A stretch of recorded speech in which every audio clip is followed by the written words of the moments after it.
Good morning, magandang umaga po. Ito ang programang Bawal ang Pikon. Get it straight with Daniel Razon. Noong unang buwan po ng taong kasalukuyan ay naging panauhin ko sa ating programa ang Secretary General ng isang umbrella group ng mga retiradong sundalo at pulis na hindi raw natatanggap ang kanilang pensyon at iba pang mga benepisyo sa loob ng halos isa't kalahating dekada na.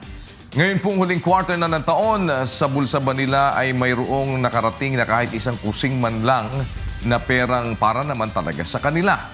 Muli po tayong makipagbalitaan and let's welcome back to the program ang Corporate Secretary at Secretary General ng Conference Assembly for Unity and Solidarity of Associations in the Armed Forces and Police Retirees, Veterans Pensioners Incorporated, Retired Lieutenant Colonel Buenaventura Aguilar Jr. Sir, good morning po. Morning po. Welcome back, sir. Have a seat po, have a seat. Sir, let's get it straight.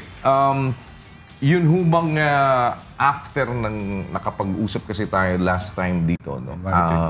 Siguro po, after ng interview, nagkaroon po ng desisyon, naglabas ng desisyon ng COA na nagbibigay na ng go signal para maibigay na ho sa inyo yung accumulated na mga arrears, ano, na halos nasa 18 billion, if I'm not mistaken, ano, in 14 years. 14 years. Ito ho ba, wala pa rin kayo nakukuha hanggang ngayon? In spite na naglabas na sila ho ng ano dyan? Sa awa ng Diyos po, wala pa rin po. Wala pang biyaya. Naku. Well, malungkot tong malungkot na isipin. Ano daw ho ang dahilan? Wala na namang pondo. Wala naman po silang sagot sa in spite na may final executory na po. 15 days lang po ang palugit nito. Kung sa korte po, idadamputin na po sila. Dapat 15 days after that. That is August 13 po ang final executory. So dapat i-execute na nila. Yes, 15 days lang po ang So ano ang naging follow-up po ninyo? Meron na po kaming pasalubong sa kanila after the recess. Doon na lang po ang follow-up namin. Pasalubong pagdating nila. Okay. May mga katanungan. Ito ho bang ano na ito, supposed to be, sino ang nag-i-implement? Sino dapat ho ang mag-implement? Na-direct po ng Commission and Audit po nito, signed by Commissioner Heidi Mendoza.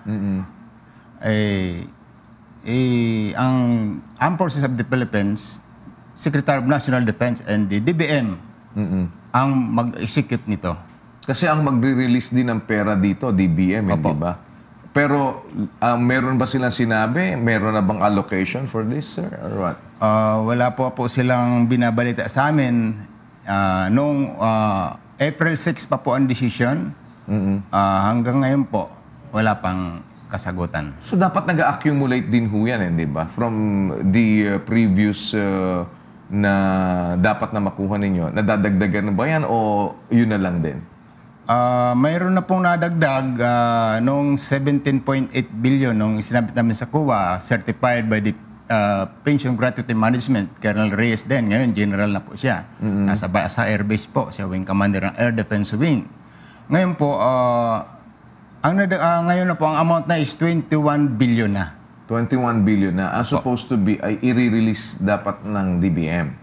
Yan po dapat. Zero appropriation po yan eh. So, wala na. Sabihin, saan tayo kukuha ng pera? Wala kang naka-appropriate. Marami pong pera. Sabi po nila, savings magbayad. Nagbabaha po ang savings.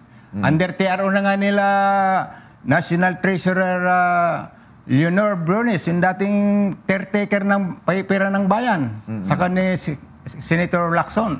Pero dati sumulat kayo sa presidente, hindi ba? Opo, may sulat na naman po kami si Colonel Tan, yung advisor namin. So may sulat na naman na panibago? Ang dami na pong sulat. Nakakarating naman ho ba? Sana po, nakakarating. Kasi no less than the president, sabi niya, bag may sulat sa akin, paabot nyo sa akin kasi yung Sabah claim na issue. Sana naman po, naka-address kay President, nakakarating sa kanya. Ano ho ang naging tugon? Meron bang, kasi kung nakarating, sana may sagot man lang sa inyo. Meron ho ba na kahit na papaano, pasabi man lang na, nakarating na sa akin at titignan natin ito? So far po, yung sulat ni Colonel Tan, ang advisor namin, na Class 61 ng PME, classmate ni Congressman Biason, na masipag po siya, nagtutulong sa amin. May natanggap na po siyang sagot doon sa sulat kay President. Kasi ang sinulat niya, isama sa SONA itong mga concern na ito. Ang sinagot, pinasa naman po sa finance ng armed forces. Ayaw ko po kung anong ginagawa ng finance. So, ibig sabihin, wala pa rin nangyayari sa inyo.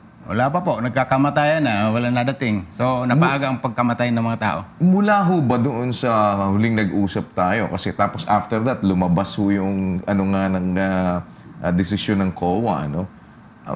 Well, masakit hong isipin, pero mga ilan na ho ba namatay sa inyo doon sa panahon na yan? Sabi ko po nga noon, dahil 5 day, sa 3 araw, Martes, Huwebes, Sabado po, 5 ng 5 yan sa libingan ng bayani. So 60 ang namamatay every month sa libingan ng bayani lang yan. Ay sa buong pangkuan. Marami pong nagkakamatay. Kaya Na hindi na nakakakuha ng benepisyo. hindi na po. Kaya po, yan ang malungkot po niyan. Yung mga asawa nila, mga dependents, yun na lang po.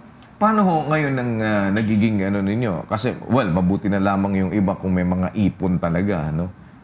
Or yung iba ay may support naman from their family na nakukuha. Pero ano ho ang inilalapit sa inyo? Where do you get your finances?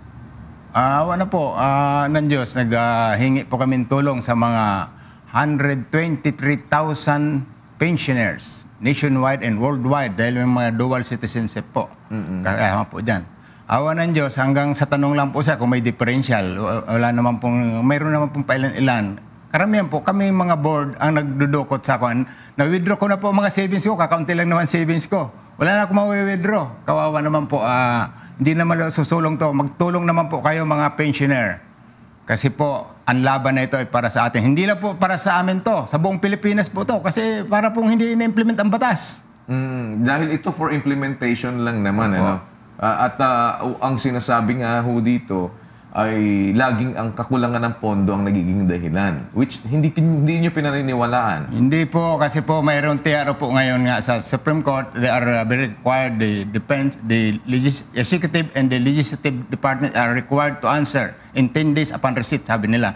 Lately po, first week of October, mayroon naman si Congressman Ferdinand Romualdez Ablete, nag-contest din sa Supreme Court. Sasagutin din nila yan. Kaya mayroon na sa National Treasury dati, Secretary Leonor Briones, mayroon namang kay Ferdinand, mayroon sila sa amin. Kaya mayroon ng agahan, may tanghalian, may hapunan na sasagutin si Abad, si DBM Abad. Siya po ang responsible nito. Kung halimbawa ang katwiran ay hindi nakasama kasi sa General Appropriations ng 2015, ito ho ba ay meron man lang naman na item na kung sakali ay maisama naman sa budget for next year para kung sakaling ito ang dahilan nila ngayon, by next year wag naman maging dahilan walang allotment para dyan. Kaya wala kayo talaga makukuha kahit na nagsabi ng COA na yan ay talagang dapat implement. Sir, before you answer that, we'll pause for a break. Babalik po kami.